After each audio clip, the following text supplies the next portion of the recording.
باب ما جاء في قول رسول الله صلى الله عليه وسلم قبل الطعام وبعد ما يفرغ منه. باب کھانا کھانے سے پہلے اور بعد میں رسول اللہ صلی اللہ علیہ وسلم کی دعاؤں کا بیان. ام المؤمنین عائشہ رضی اللہ عنہا سے روایت ہے کہ رسول اللہ صلی اللہ علیہ وسلم نے فرمایا، جب تم میں سے کوئی کھائے پھر اپنے کھانے پر اللہ کا نام لینا بھول جائے تو یاد آنے پر کہہ دے بسم اللہ اولہ و آخرہ، شروع اور آخر میں اللہ تعالیٰ کا نام لیتا ہوں. یہ حدیث صحیح ہے، دیکھیے سنن ترمذی حدیث رقم 1858 اور سنن نبی داؤد حدیث رقم 3766. سامعین، اب اس حدیث سے ثابت ہونے والے چند مسائل سماعت کریں. پہلا مسئلہ، کھانے پینے سے پہلے بسم اللہ الرحمن الرحیم کے بجائے صرف بسم اللہ کہنے کا ثبوت ملتا ہے، لہٰذا اسی پر عمل افضل و بہتر ہے. دوسرا مسئلہ، بھول جانا ضعیف ہونے کی دلیل نہیں بلکہ بھول جانے کے بعد غلط روایت بیان کرنا، مثلا ایک کی روایت دوسرے کے نام لگا دینا، ضعف کی دلیل ہے، اور اگر ایسی حرکت بہت زیادہ ہو تو راوی ضعیف ہو جاتا ہے.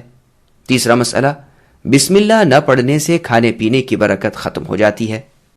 عامر بن سلمہ رضی اللہ عنہما سے روایت ہے کہ وہ رسول اللہ صلی اللہ علیہ وسلم کے پاس گئے اور آپ کے پاس کھانا موجود تھا. آپ نے فرمایا، اے پیارے بچے، قریب ہو جاؤ، پھر اللہ کا نام لو اور اپنے دائیں ہاتھ سے کھاؤ اور اپنے سامنے یعنی قریب میں سے کھاؤ. یہ حدیث صحیح ہے، دیکھیے سنن ترمذی حدیث رقم 1857 اور صحیح بخاری حدیث رقم 5376. سامعین، اب اس حدیث سے ثابت ہونے والے چند مسائل سماعت کریں. پہلا مسئلہ، ہر وقت اپنے شاگردوں اور ارد گرد کے اشخاص کی حتی الوسع اصلاح کرنی چاہیے. دوسرا مسئلہ، اگر کسی مجلس میں کھانا کھانے کا موقع ملے تو صرف اپنے سامنے سے کھانا چاہیے اور دوسرے لوگوں کو تکلیف نہیں دینی چاہیے. تیسرا مسئلہ، چھوٹے بچوں اور شاگردوں کی حوصلہ افزائی کرنی چاہیے اور انہیں اپنے ہمراہ اپنے ساتھ بٹھا کر کھانا کھلانا چاہیے. چوتھا مسئلہ، بائیں ہاتھ سے کھانا ممنوع اور ناجائز ہے.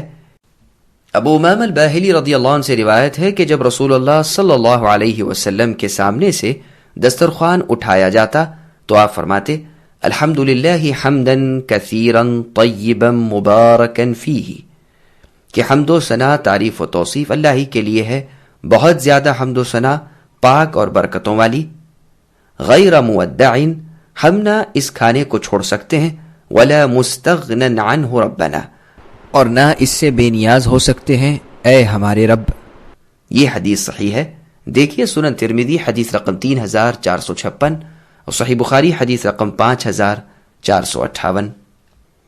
ام المؤمنین عائشہ رضی اللہ عنہا سے روایت ہے کہ نبی صلی اللہ علیہ وسلم اپنے 6 صحابیوں کے ساتھ کھانا کھا رہے تھے کہ ایک اعرابی یعنی دیہاتی آ گئے اور سارا کھانا 2 لقموں میں کھا گئے. تو رسول اللہ صلی اللہ علیہ وسلم نے فرمایا، اگر یہ اللہ کا نام لیتے تو تمہارے لیے یہ کھانا کافی تھا. یہ حدیث صحیح ہے، دیکھیے سنن ترمذی حدیث رقم 1858. انس بن مالک رضی اللہ عنہ سے روایت ہے کہ رسول اللہ صلی اللہ علیہ وسلم نے فرمایا، اللہ اپنے اس بندے سے راضی ہوتے ہیں جو بندہ کوئی کھانا کھاتا ہے پھر اس پر اللہ کی حمد و ثنا بیان کرتا ہے، یا کوئی پینے کی چیز پیتا ہے تو اس پر اللہ کی حمد و ثنا بیان کرتا ہے. یہ حدیث صحیح ہے، دیکھیے سنن ترمذی حدیث رقم 1816. سامعین، اب اس حدیث سے ثابت ہونے والے چند مسائل سماعت کریں. پہلا مسئلہ، ہر وقت اللہ کے ذکر سے زبان تر یعنی کچی رہنی چاہیے. دوسرا مسئلہ، سیدنا معاذ بن انس رضی اللہ عنہ سے روایت ہے کہ رسول اللہ صلی اللہ علیہ وسلم نے فرمایا، جو شخص کھانا کھائے پھر پڑھے الحمدللہ الذی اطعمنی ھذا ورزقنیہ من غیر حول منی ولا قوہ، یعنی حمد و ثنا اس اللہ کے لیے ہے جس نے مجھے کھانا کھلایا اور بغیر میری کسی قوت و طاقت کے رزق نصیب فرمایا، تو اس کے سابقہ گناہ معاف کر دیے جاتے ہیں. دیکھیے سنن ترمذی حدیث رقم 3458.